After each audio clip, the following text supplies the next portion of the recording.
Holy crap, guys. I have not been on Rosie, a little bit of air here. I haven't been on Rosie in 3 weeks. I haven't been on Rosie in 3 weeks. I've been, because I haven't talked to you guys in close to that long.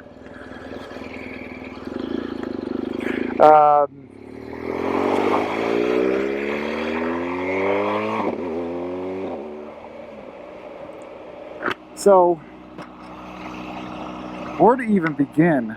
I just spent about an hour and a half riding on the K75. I've ridden that about 300-400 miles this month. Because I've been doing a lot of around town riding. I haven't been doing any social riding or any distance riding.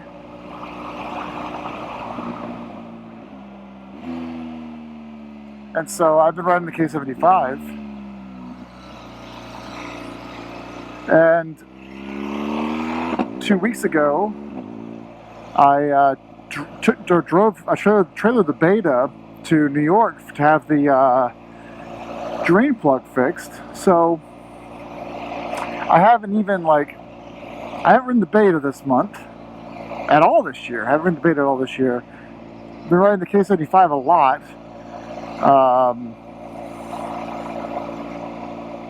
And the Rosie has been so neglected that I went to ride her today instead of the K75. I was actually going to do interstate ridings. I had to go to an appointment, and I went to hop on the GS, got all suited up. It wouldn't start, and it gave me all kinds of errors. So many errors that I thought, well, shit, maybe I should plug in the GS 911. Maybe something horrible happened. I went ahead and plugged in the battery tender. Because I initially thought it's probably the battery, but I plugged the GS 911 in anyway. And lo and behold, like every single module that requires power had an error code. Like fuel pump wasn't priming, keyless ride wasn't working, all kinds of shit. So obviously the battery had gotten to such a low voltage that it just, and it actually took about an hour on the battery tender for it to even tell me battery voltage low. We're not gonna have certain functions are disabled, is what it said. And I waited another hour, and it didn't start. So I went to my appointment on the K bike, which it was fine, but I'm a little cold because there's no wind protection like the GSA. The GSA shouldn't exist, and sorry, the GSA doesn't feel like it should exist. And I understand when people say these bikes are stupid. These rich asshole doctors going off road, going around the country, the world, on these 700-pound adventure bikes like idiots. I get it. If you haven't owned one of these bikes are like stupid. It's a big stupid dirt bike. It shouldn't exist. Like why would you take a bike meant to go off road and add a shaft drive to it? Why would you have the cylinder head sticking out on both sides? Why make it so heavy and so overbuilt? But when you're actually riding, it's like, oh my god, this thing is just amazing. Having not ridden it for 3 weeks, my only complaint is that it's too loud because of the frickin' exhaust headers. But ignoring that, those are coming off. I mean, it sounds good if you're into being loud, but anyway. So the battery was dead. I left on the tender for like 2 hours, 3 hours, and it just cranked up. When I turned the bike on and went to the system there, it was showing like 9.8 volts. And then after an hour, the tender was showing like 10.8. And when I hit the starter button, the TFT would go blank. And that's just for you guys that are interested out there. If the bike TFT will come alive, you may get an engine fault error. But definitely the way to know the battery is almost dead, it won't even try to start. It just turns off. The TFT resets itself. It comes back on and it says engine fault. It doesn't tell you the voltage is low if you've got that low. But one thing I did notice was that when let's go up this hill. One thing I did notice was that, she's all farty, was that the fuel pump primer, when you turn the ignition on, don't start it yet, but just hit the keyless button, you'll hear a fuel pump pressure start priming fuel, and I didn't hear that at all. So that should have been my warning that, like, okay, this is what's going on. So I did a post ADV writer anyway, but it was a pointless post, because I knew what the problem was. I knew the battery had died. I would have preferred to take my GS to the meeting only because I had to do some highway riding, but there's F800GS there. I always see that bike parked outside. I never see it actually gone. So anyway, that's what the situation we're in, is that it'd been so long, the GSA was dead. Last time I rode this thing was off-roading on the woods. That's a video I posted a few weeks ago. That was on the 6th of April. I kind of missed that corner a little bit. I should actually move my body as opposed to use my arms. So I'm going to another client meeting now. Just got home, and I thought, well, let's see if the GS is charged now. So as far as the lack of videos go, which you guys might not even be able to tell is a lack of videos, but there is, because pretty much everything I own is complete. There's no more projects right now. There's a couple of Golf R projects I want to do this year, pending financials. There's obviously stuff to the K-bike to do if I find $2 or $3 grand. There's nothing to do to the GS except for put new tires on it. The Ionic, all the mods for the Ionic, which are pretty much just lighting, I have in stock. I just haven't installed it because it's been too cold.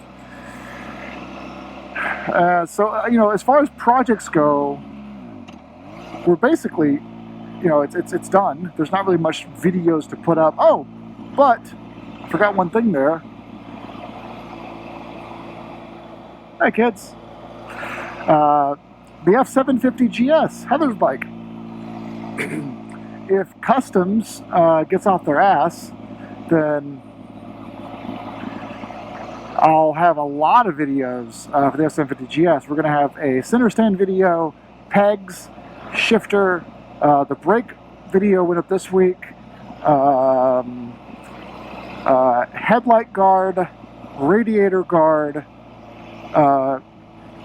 master cylinder guard, rear master cylinder, rear brake reservoir guard, a different kind of engine guard. Looking forward to that video from Wonderlic. And there's like, oh, the rear luggage rack, upper luggage rack will be done.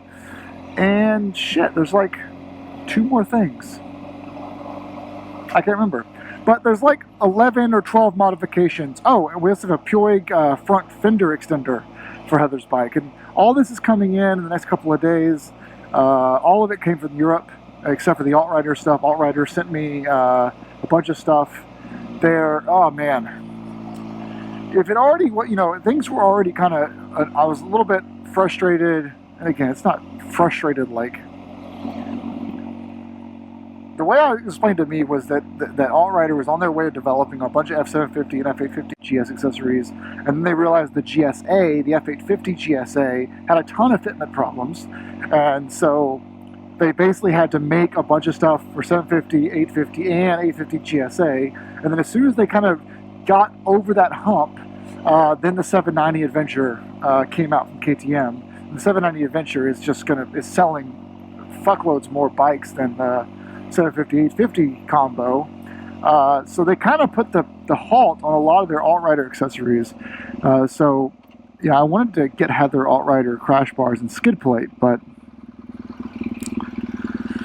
that didn't happen. They don't have those out yet, which sucks. But they are sending me what they do have, which is nice.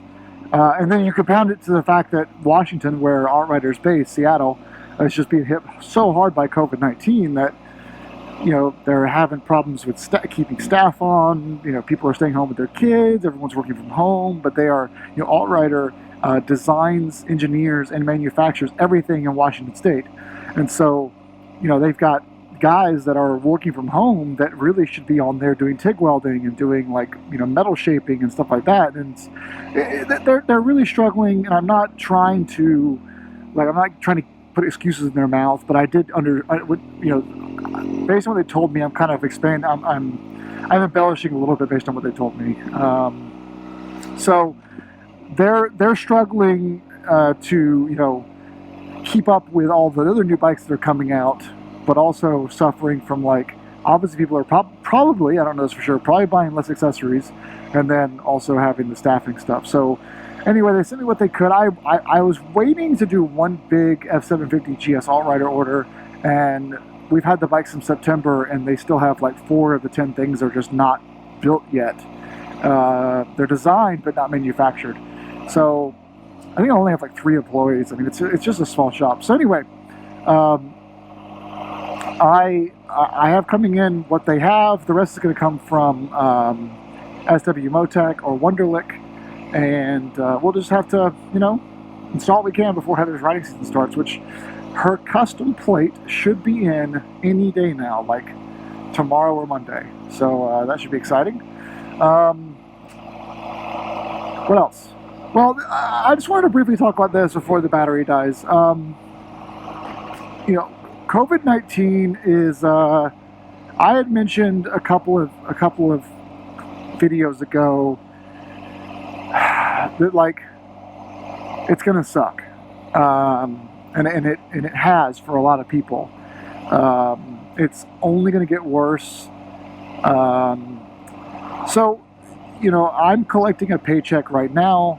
I have 4 different jobs, so I can lose 2 of them and still be able to pay my mortgage and pay my bills and pay my electric bill.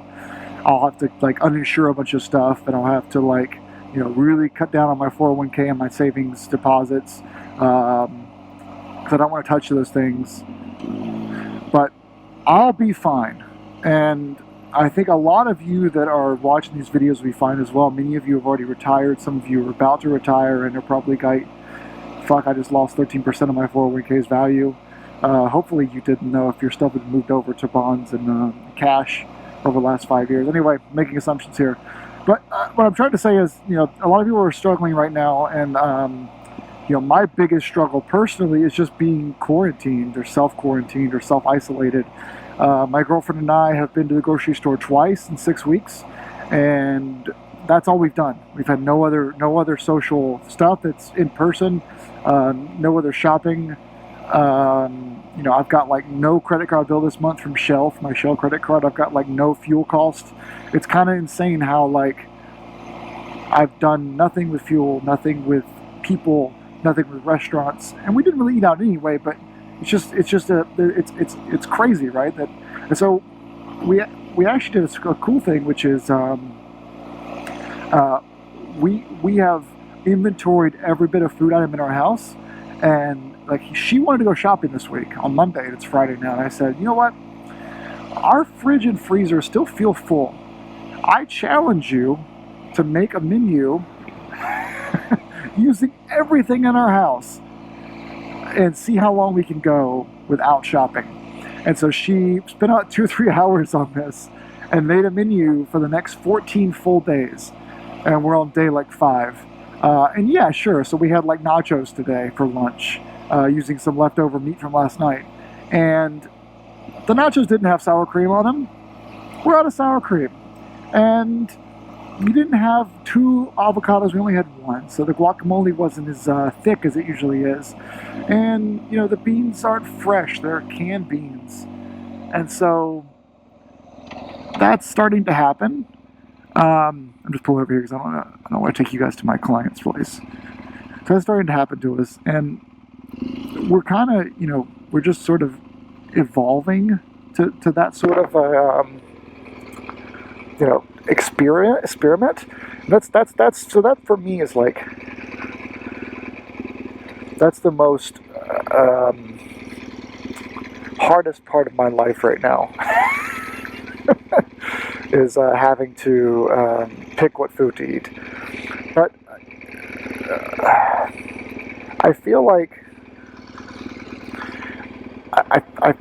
I'm still feeling, it's not depression, I'm not going through something like that, but I'm still feeling like the isolation certainly sucks, and we're lucky up here in New Hampshire, Vermont, that we don't really have a social life as it is today. I mean, all of our places close at like 9 p.m. and we just don't really have like after hours activities anyway. But at the same time, it's like it would be kind of nice to be able to go out. So that's we probably go out like every 2 weeks. So it's getting a little bit harder. My work is closed until June 1st. My primary source of income is closed till June 1st. We're still working remotely, but so that's kind of a bummer.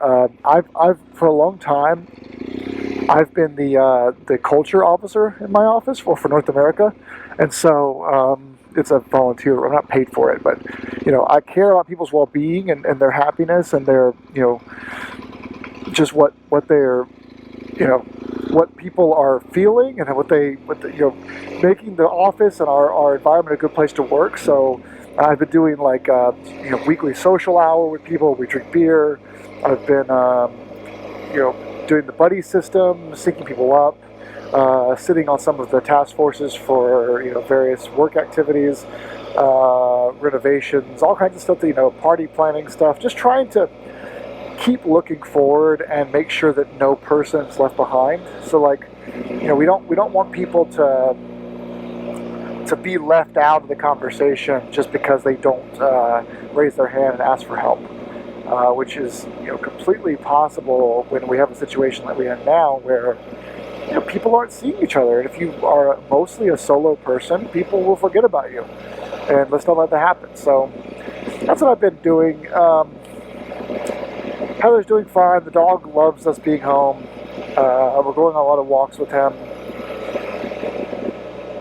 I guess the only other thing that's really changing for us is that we have a ton of rallies and get-togethers this year that are suddenly being canceled. That's a good blue. That's a nice blue. They're suddenly being canceled. I think everything that I was going to attend in the months of April and May is now canceled. The MOA rally in Montana is canceled until next year. So that stuff's all starting to kind of like happen, and it sucks. But what are you going to do? It's the alternative is that we all get together and pretend this isn't happening. And so, like, you can't pretend this isn't happening, and so we just have to keep going on and keep our family and friends safe. I'm just doing a quick drive through here of one of my properties, on my way to my other meeting. But I haven't been over here in 3 or 4 days.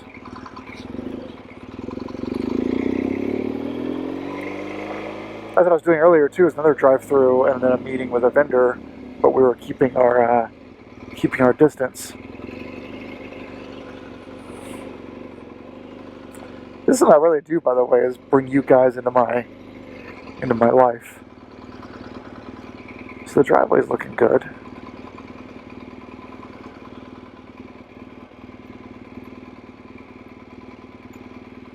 I got some grass repair. Ooh, almost stalled that baby. So I'm not doing anything in person. I'm just taking it easy. I do feel like I'm working a lot more right now than I was before. I'm working more than ever. I feel like what I mean by that is like a lot of the real estate work has increased. Now I know my broker's listings are down, but I don't do listings, so my work has increased because we have a lot of condo owners. I've got about 150 total properties.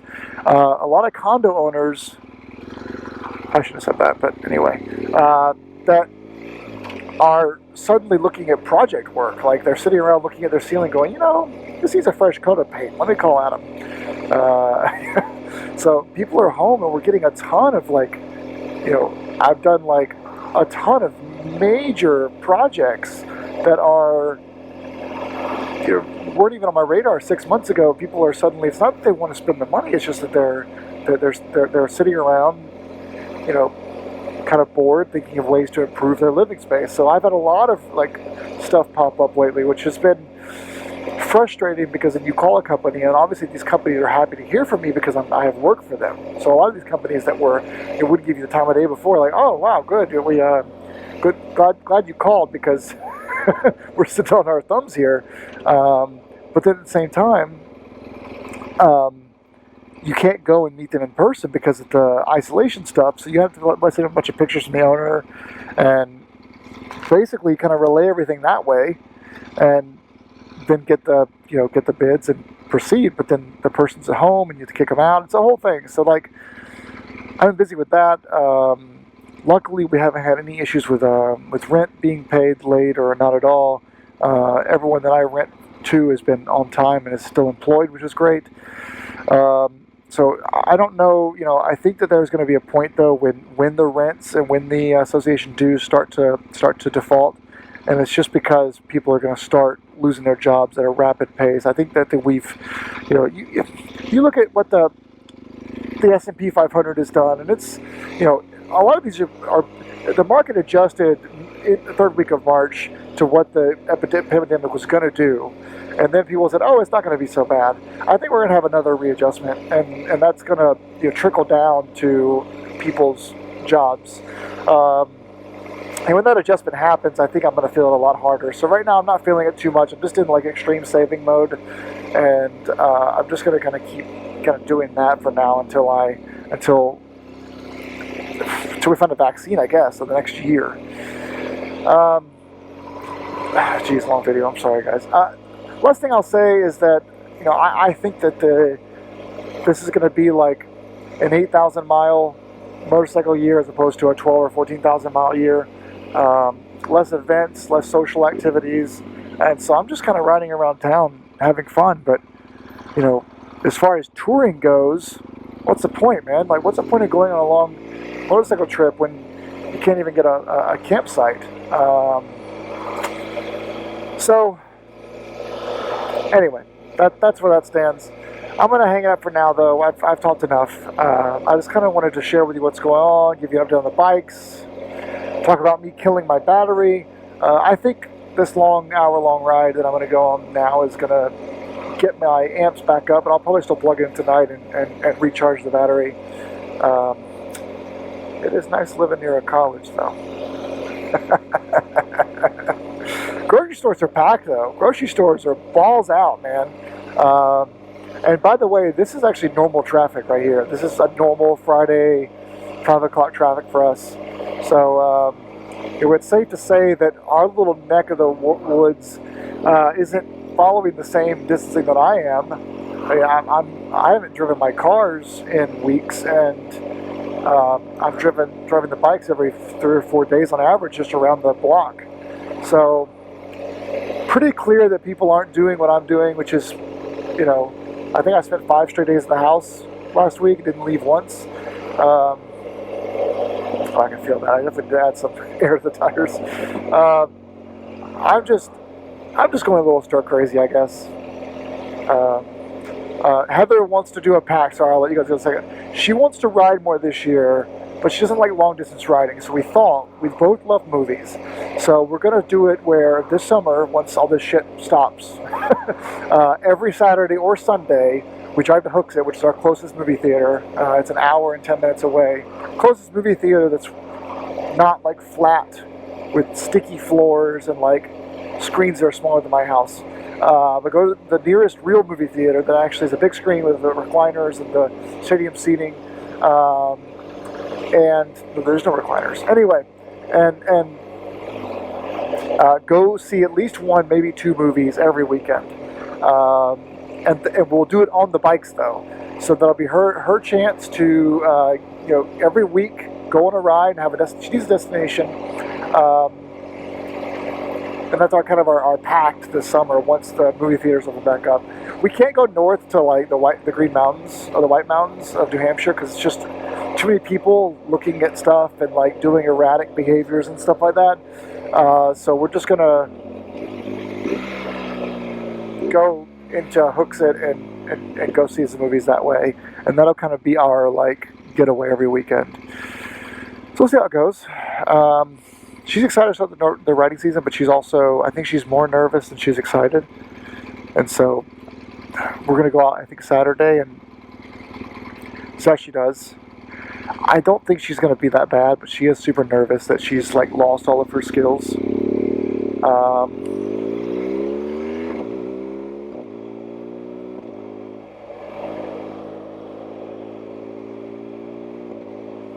Anyway, I'm gonna hang up for now. I'm just riding around a little bit, get the battery refueled. But it was great to chat with you guys for a few minutes. I really truly hope that you're all well.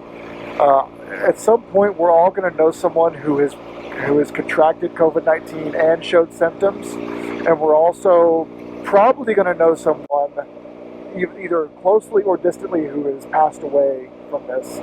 And so just try to keep your chin up. I really hope you're all doing okay, and I really hope to see you all at some kind of event or ride this year because, man, it's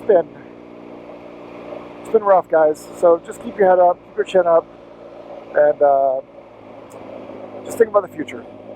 Ride safe, and thanks for watching.